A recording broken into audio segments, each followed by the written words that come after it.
As Americans, we are taught from an early age to value the study of history as a vital part of our education and our identity as a nation.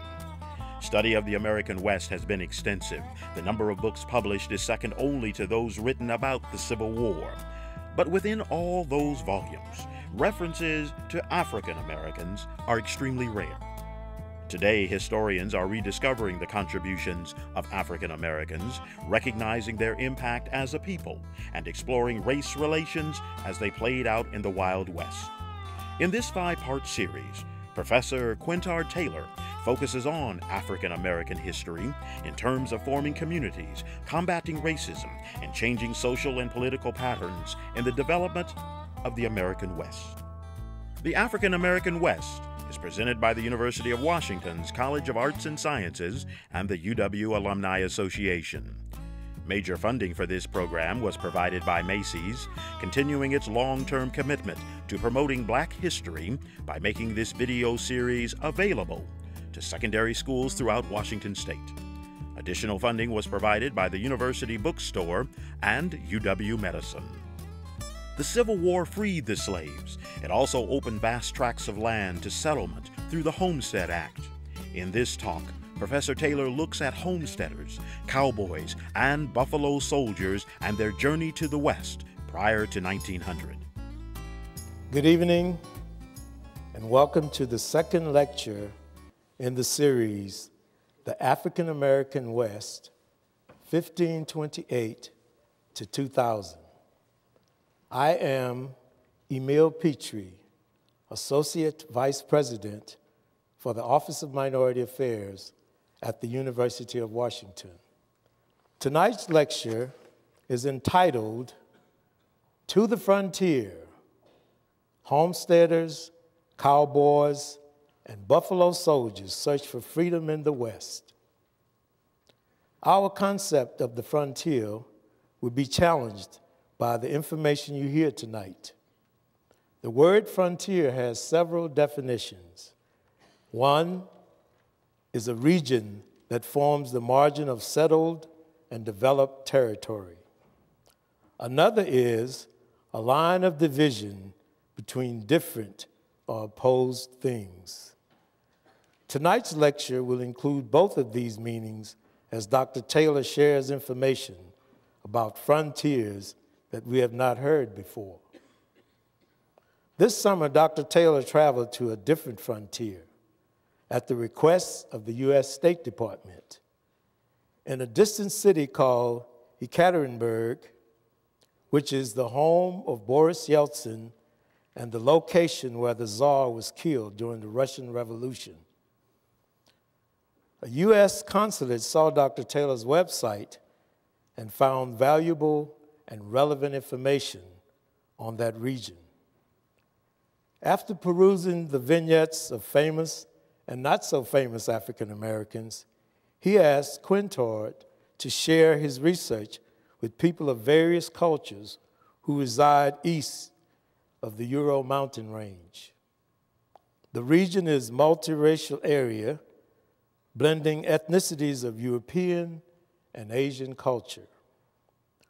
During his visit, Dr. Taylor gave 14 presentations at 10 universities within 10 days.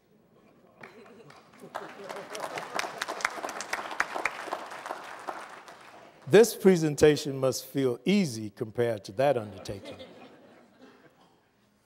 He spoke to many different people, mostly through translators, on the same subject he is exploring with you in this series.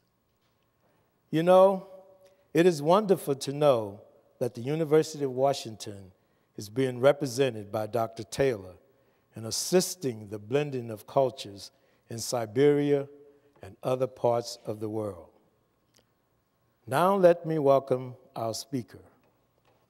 Please help me welcome Professor Quintard Taylor.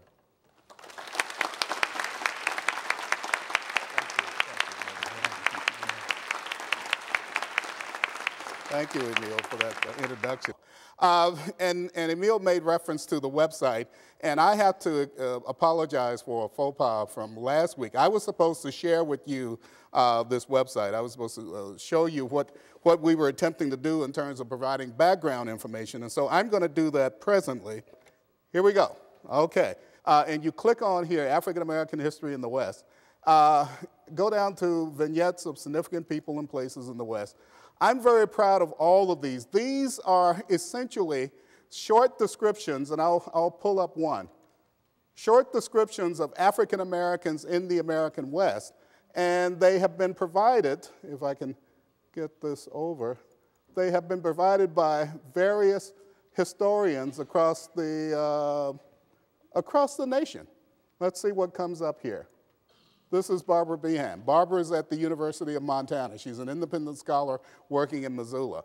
We have asked, and people have agreed to do this, we've asked over 100 historians, and these are the people, and you can see some familiar faces.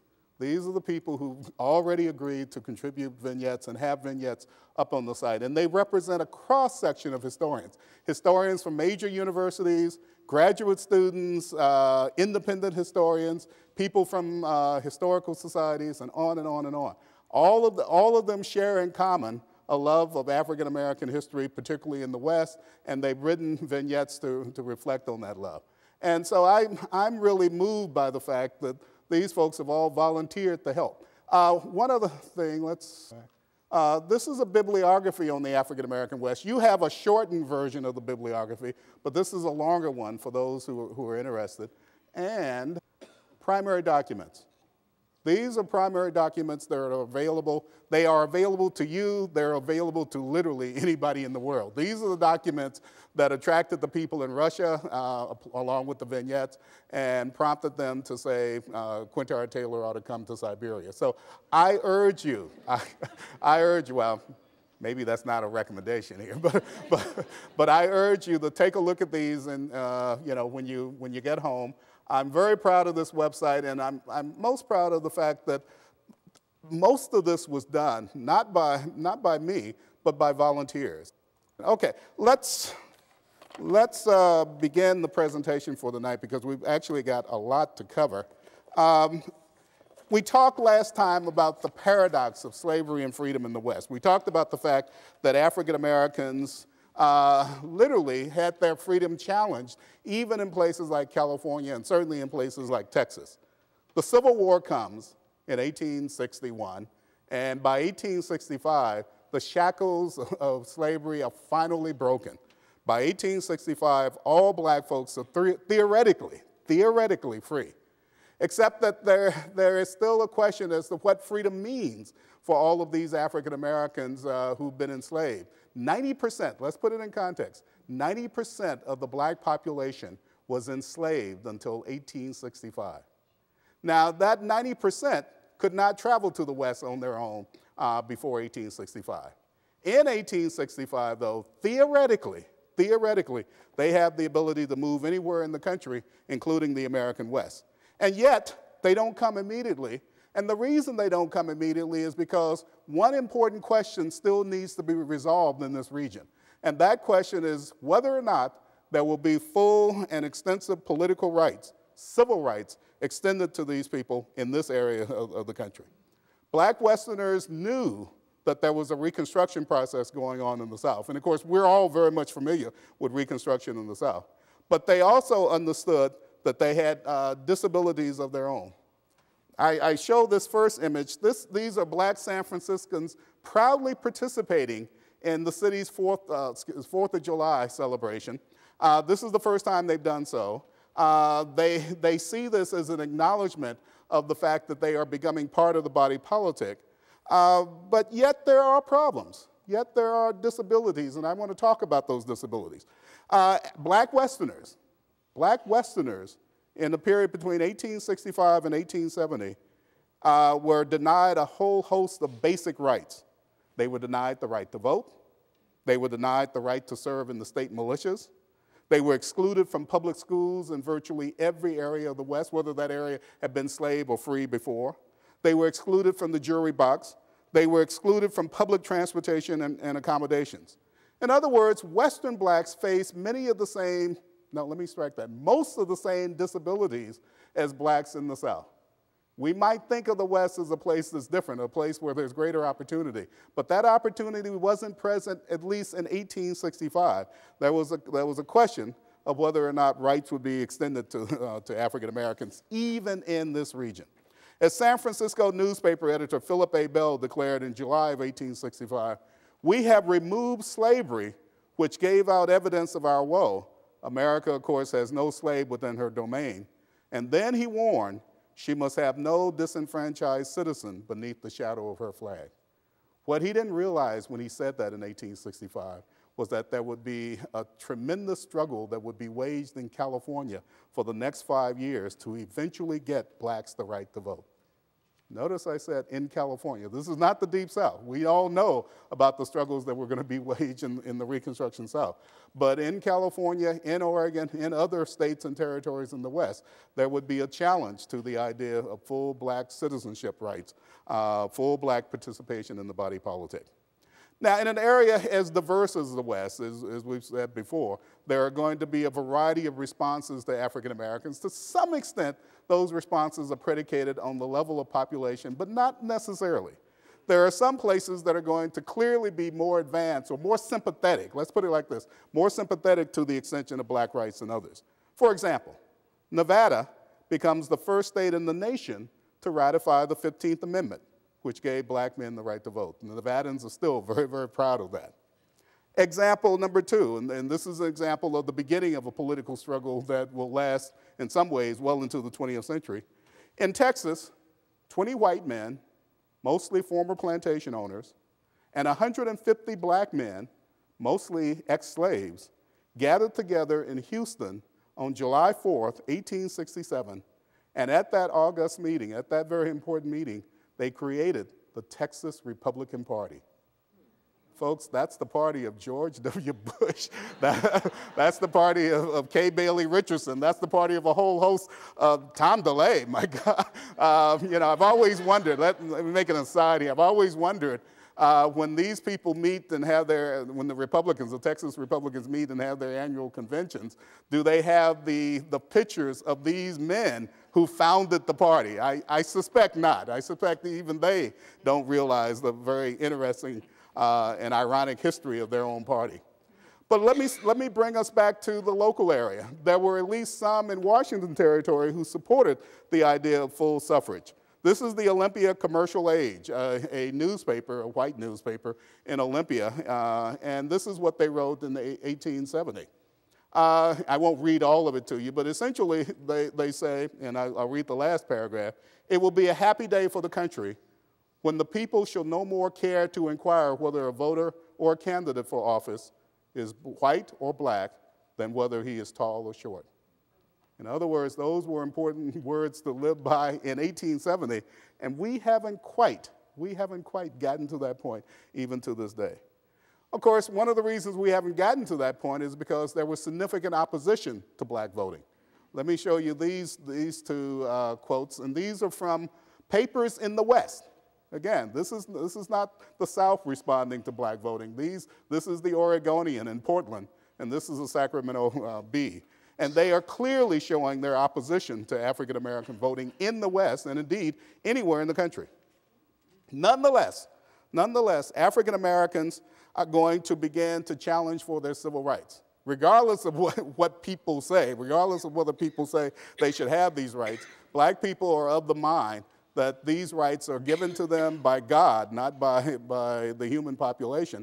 And as a result, they are going to be destined to share in the political liberties of everyone else in the country. Let me give you an example of this. And I will suggest to you that there is a political campaign, there is a civil rights campaign that begins in the West very early on. Indeed, I argue that it begins in the 1860s, the early 1860s, when the nation itself is still involved in the Civil War. Let me give you an example. In 1862, a 19-year-old San Francisco African-American woman named Charlotte Brown became California's Rosa Parks. What I mean by that is that she was ejected from a San Francisco streetcar because of her race. In other words, she was not allowed to ride on the streetcar because of her race. She decided to protest. She decided to challenge. She didn't organize a bus boycott, but she did do the next best thing. She filed a lawsuit. And she brought the suit against the Omnibus Company in San Francisco. And there was a jury trial, and the jury eventually deliberated, and they gave her just 5 cents as an award. They said that she was discriminated against, but they gave her only 5 cents as an award for that discrimination. 3 days later, she went back out. She attempted to ride the streetcar again. Again, she was ejected. And she almost knew this was going to happen, and she brought a second lawsuit. This lawsuit was going to eventually result in $3,000 in damages, which was a huge sum of money at that time. And essentially, she thought that she had won her case. 5 weeks later, she attempts to ride the omnibus streetcar again, and despite the verdict, despite the earlier verdict, she is pushed off the streetcar. This time, she files suit for a third time, and only on the third time, is she finally allowed to ride. Only in the third time is the company forced to admit that it will open its doors, literally open its cars to everyone.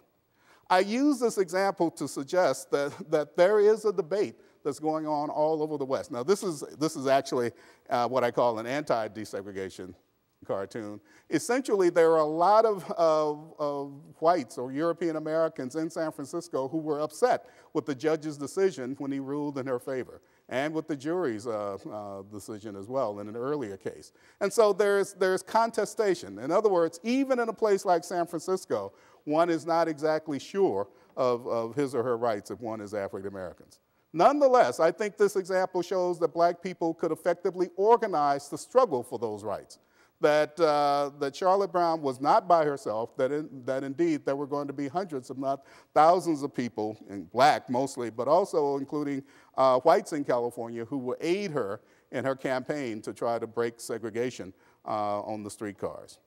Black Californians would soon be joined in that struggle by African Americans who were residing about 2,000 miles away in Kansas. In 1866, this is just after the Civil War, this is just after slavery had officially ended, black Kansans organized themselves to demand their civil rights, to demand full civil rights for themselves in their new state. They meet in 1866 in Lawrence, Kansas, and there they challenged the widely held notion that black voting was a privilege which the white male electorate could confer or deny at its pleasure. Their argument was simple. These are natural rights, quote unquote. This is some of the language of the 19th century, and therefore no electorate can determine who will have the right to vote. And then they add something else, and I'm not going to read, well, I'll read part of it to you. They add this very, very powerful statement, as you can see above. They say, we must be a constant trouble in this state until it extends to us equal and exact justice. Folks, these were very, very powerful words. I thought I was reading the words of Malcolm X when I first saw this. We must be a constant trouble in this state until it extends to us equal and exact justice. These were words that were written by African Americans who were determined to gain their freedom, their total freedom, in 1866 in Kansas. Black Westerners' campaign for suffrage would have national implications in the neighboring territory of Colorado. Let me try to explain the backdrop here, and I'll get to this man in a minute. In 1860, when Colorado Territory was organized, African American men actually had the right to vote. In 1864, the vote was taken from them, for reasons we won't get into now, but in 1864, the vote was denied them. In 1865, African Americans, and they only numbered about 150 people in the entire territory of Colorado, and Colorado only had about 20,000 people. Those 150 African Americans, mostly male, there were only about 20% of the population that was female, those African Americans decided to mount a campaign, wage a campaign to regain, notice I didn't say gain, to regain the suffrage rights that had been taken away or had been denied them. The leader of this campaign was William Jefferson Hardin. Hardin was a barber by trade, but he was also a politician, and fortunately for the people in Colorado, he was a person who had gotten to know Massachusetts Senator Charles Sumner. And I've always said that if you're a black person in America, it's always good to know a Massachusetts senator. And William Hardin was able to use, or if you will, exploit that connection to get in. He would become the leader of the campaign to regain suffrage for African Americans in Colorado. And he would, in 1866, send a letter to Senator Charles Sumner, a letter and a telegram to Senator Charles Sumner in Washington, D.C., to his congressional office, describing what was going on in Colorado and asking the senator from Massachusetts to oppose statehood for Colorado until it restores voting rights for African American men. In other words, he was literally going to hold statehood hostage. He and these other blacks were going to hold statehood hostage until black rights were going to be, restored. And of course, you can see here the part of the statement that he makes in that famous telegram. Slavery went down in a great deluge of blood, and I greatly fear that unless the American people learn from the past to do justice now and in the future, that their cruel prejudices will go down in the same blood. This statement was made less than 2 years after the Civil War had ended. 2 years after there had been the bloodiest conflict in the history of the country, and yet these issues were unresolved. At least as far as Hardin was concerned, these issues were unresolved, and they had to be resolved before there would be full peace. Senator Sumner agreed. He read the telegram from the black barber from Denver, Colorado, before the U.S. Senate, the entire U.S. Senate, and then he publicly declared his opposition to Colorado statehood. And because of his stance, eventually there were enough Republicans, enough people in the Senate who refused to allow Colorado to come into the Union at that point. But this is not the end of the story. There were Republicans at the national level who were so upset at what was going on in Colorado, at the denial of voting rights, that in 1867, in January 1867, Congress passed the Territorial Suffrage Act. The Territorial Suffrage Act would extend voting rights to black males in all of the territories of the United States, including Colorado Territory. And to show you the significance of this, the importance of this, I want you to understand the order in which voting rights are going to be extended. Voting rights come first to blacks in Washington, D.C. in 1866. They come secondly to the blacks in the territories, partly because of Hardin's efforts in 1866 and 1867. Thirdly, they will come to blacks in the South as a consequence of Reconstruction. And then finally, with the 15th Amendment, they will be extended to African American males, at least, throughout the country. So indeed, African Americans in Colorado, African Americans in the West, were not sort of coming up behind or bringing up the rear in terms of the struggle. They were very much in the forefront in terms of what would become, or what was already, a national struggle to bring about civil rights and voting rights for African American males. With the question of voting rights settled in all of the West, with the exception of Texas, and Texas is always the grand exception. You're going to see me coming back to this over and over again. With the exception of Texas, the voting rights question is settled. And as a result, African Americans theoretically have the ability to come to the West. Theoretically, they can come to the West and try to achieve freedom. These are black citizens of Helena, Montana. Yeah, I know, a lot of people don't even realize there were black citizens in Helena, Montana, but these are black citizens in Helena, Montana, celebrating the ratification of the 15th Amendment in April of 1870, even though the black citizens of Helena, Montana, and other areas of Montana, because Montana is a territory, have been voting since 1867. But once the amendment is passed, once the 15th Amendment is ratified, then they understand that voting rights for all black people across the country are guaranteed. But as I said before, there's still a question. There's still a large question looming.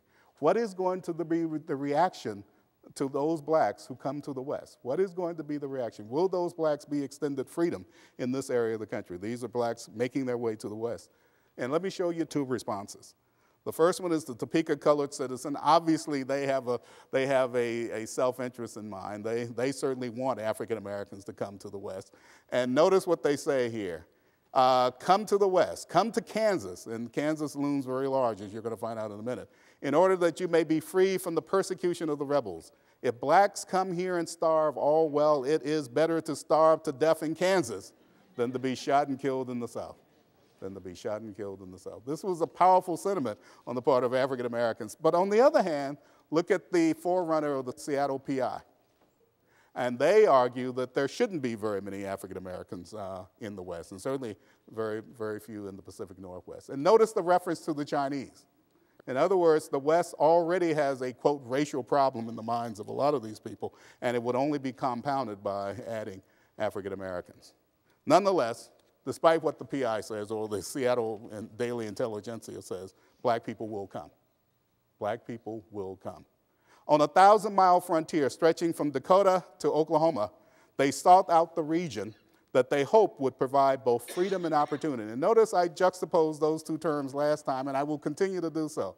Black people who come west are looking for economic opportunity. They're looking to try to prosper, but they're also looking for a kind of political freedom that seemingly does not exist in the South or in other areas of the country.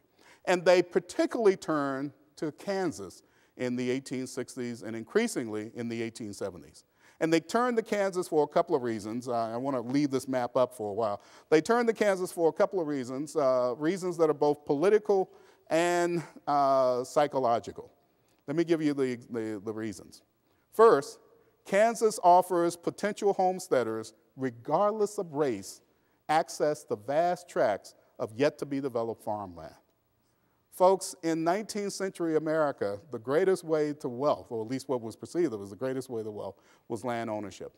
And people all over the country wanted to access the land. And what better way than the homestead land in the West? The 1862 Homestead Law, which applied to Kansas and other western states and territories, was uncomplicated and unambiguous. The federal government, according to this law, would provide 160 acres of land to any settler who paid a $12 filing fee and resided on and improved the land over 5 years. However, after 6 months, the settler could purchase the land outright for $1.25 per acre. Where can you get land in America for $1.25 an acre a day? I mean, this was a huge giveaway. This was, I don't want to get into this in any detail, but this was a huge advantage for those who were going to be able to homestead. Now, that's not to say that everybody had good land. Everybody would receive great land in the West. There were bad lands that were homesteaded as well, and there were a lot of people who failed to make the land work or make the land productive. And of course, that's something that has to be taken into consideration. But there were tens of thousands, no, maybe even millions of people who were going to gain homesteads. And from those homesteads, they would derive a basis for wealth. Secondly, Kansas was completely dominated at that moment, and probably still is, by the Republican Party. The Republican Party was extremely important in the minds of African Americans at that point because the political roles of the parties were completely reversed from today, for those of you who may not be familiar with.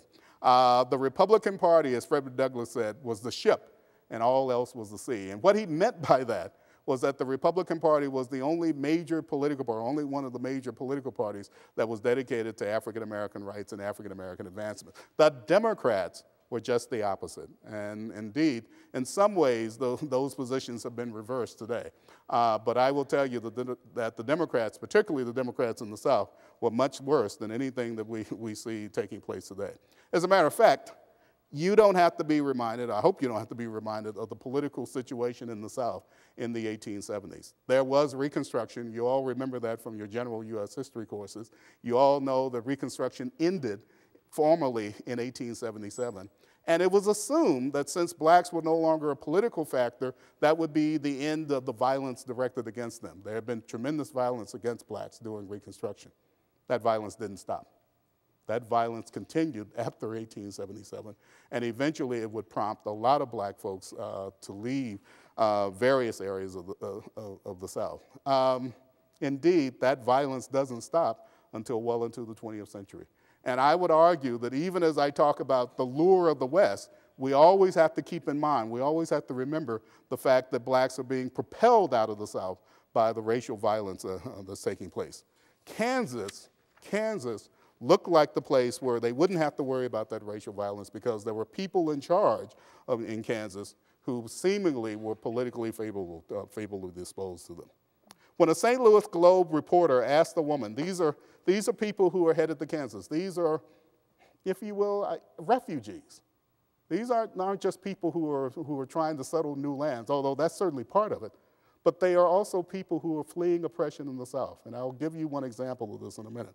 When a St. Louis Globe reporter asked a woman with a child at her breast in 1879 if she would return to the South or go on to Kansas, and she had a very quick response. What? Go back to the South? I'd sooner starve.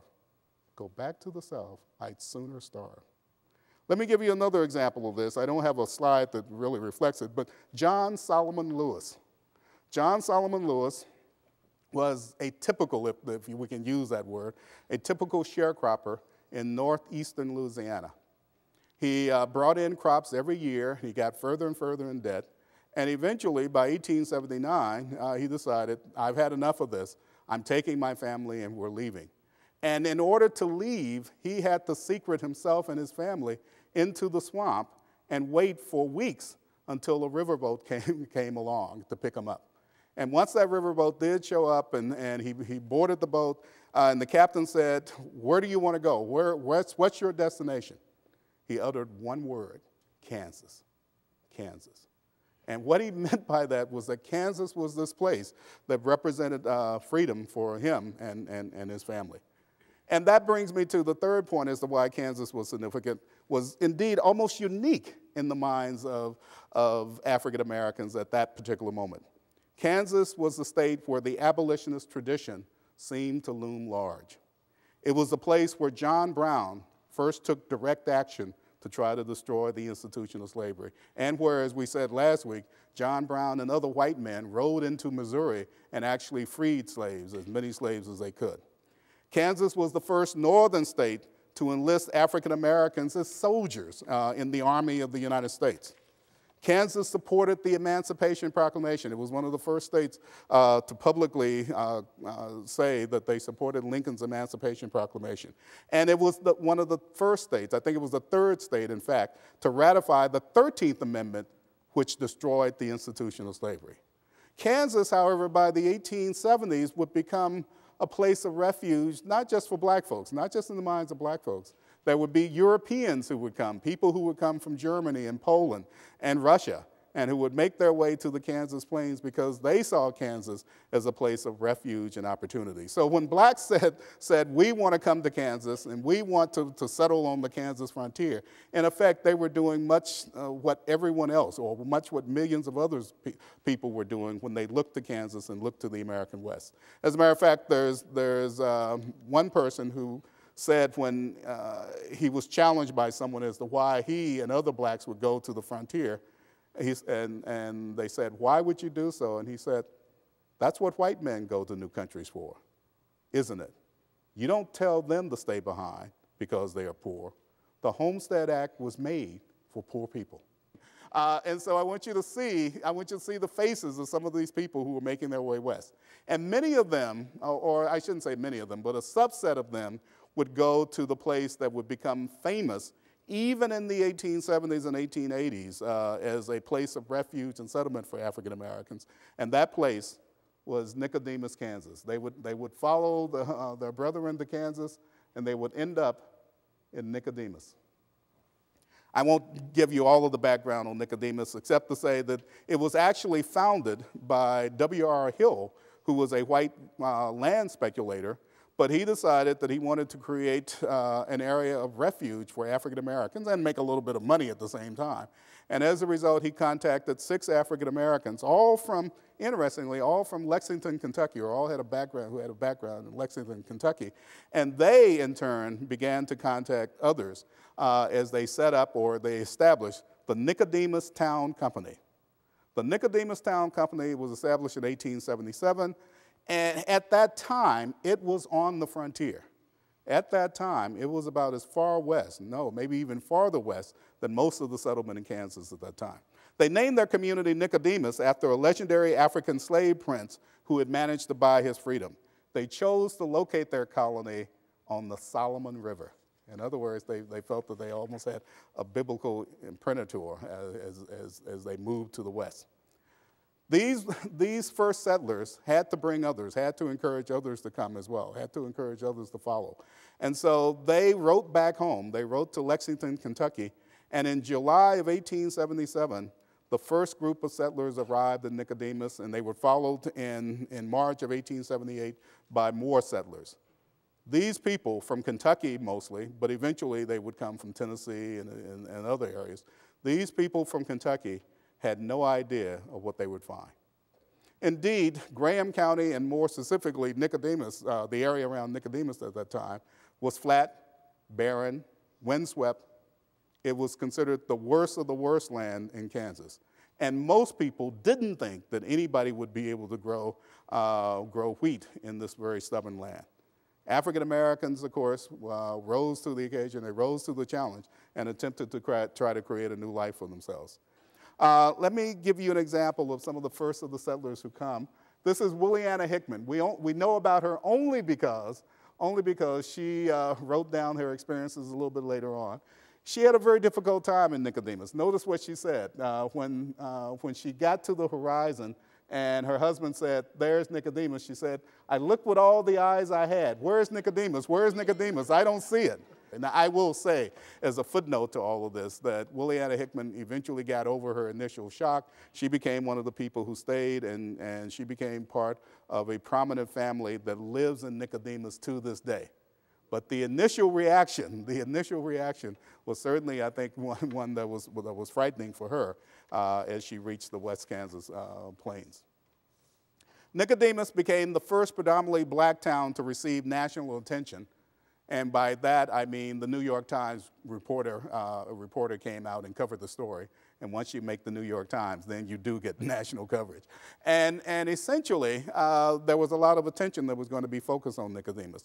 But there would be, and we don't have time to talk about all of them, but there would be other towns that would be created in Kansas, and far more of these towns that would be established in Oklahoma and the Indian Territory, and even, a little bit later on, even some in California and Arizona and Nevada. In other words, throughout the West, there would be African Americans who would try to establish towns or agricultural colonies where they could both prosper economically, but as importantly, where they could be free, where they could sense that they could have political rights as well. The best way to describe Oklahoma is to talk about the fact that this was at one time all Indian country. All of this area that we see on the map here as Oklahoma belonged to the 5 nations. The Civil War, unfortunately, prompts the federal government to take away more than half of that land. And for a while, that land, the western part of the area, which will become the Oklahoma Territory proper, the western part of that area is given over to other Native American groups. But there's increasing pressure from settlers in Kansas, settlers in Texas, settlers in Arkansas to open up this land, since the Indians, since there are relatively few Indians on the land. And eventually Congress succumbs to that pressure.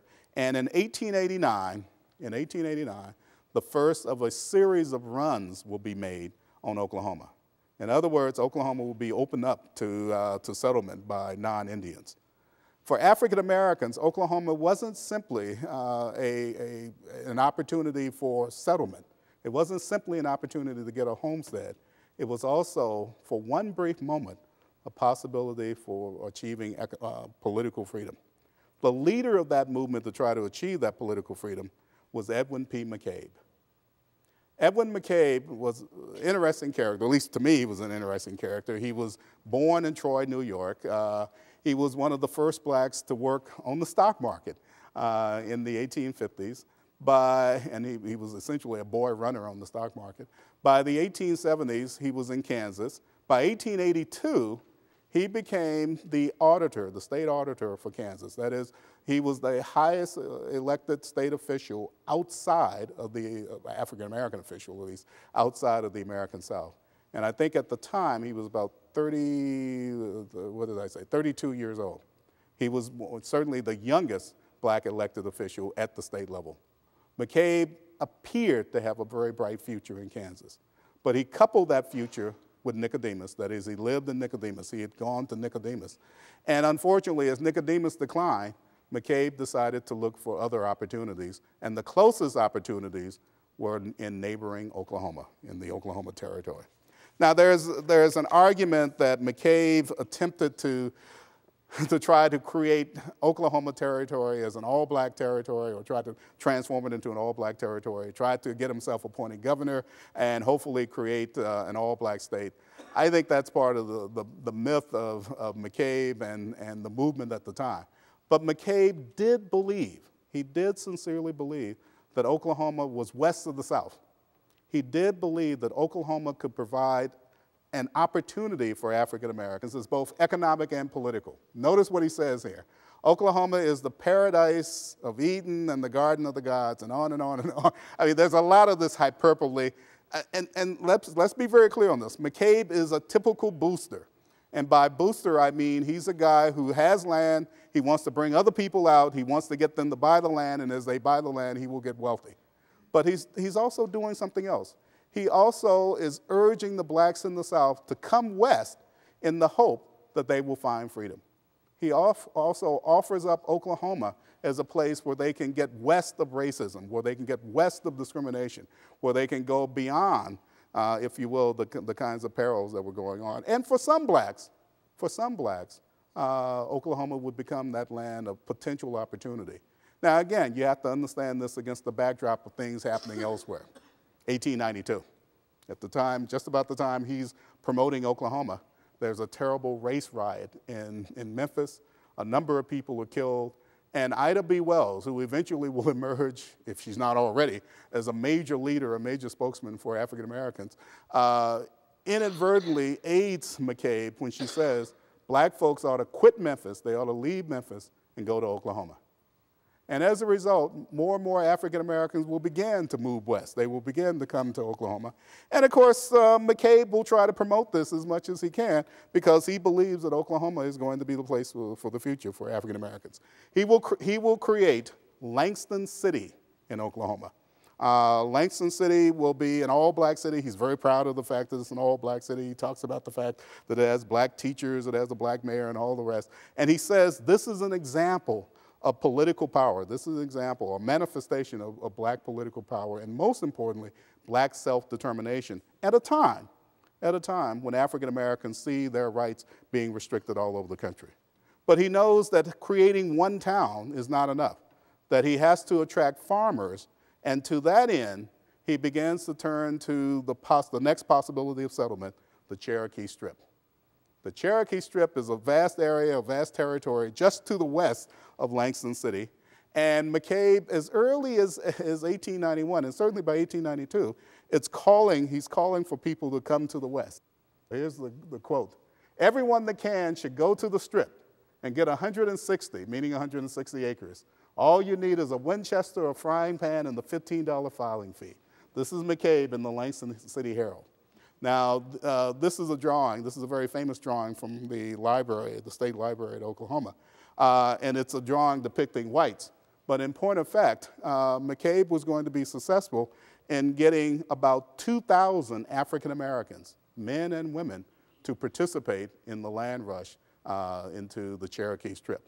And at the end of the day, and notice this is not just a metaphor, people who came to Oklahoma and in these land rushes were able to stake claims. Usually, the land rush started at 12 noon. By 6 p.m., they were able to stake their claim. At the end of that day, that is at 6 p.m., 1,000 African-American farmers had established their claims to land in Oklahoma, or at least in that part of Oklahoma. Now, many of you may detect a certain irony here. Black folks and white folks are taking lands that have been owned by Indians before, lands that have been promised to the Indians forever. But nonetheless, that was part of the process that was going on in Oklahoma at that time. As one African American said, and he summarized the opening in 1892 this way.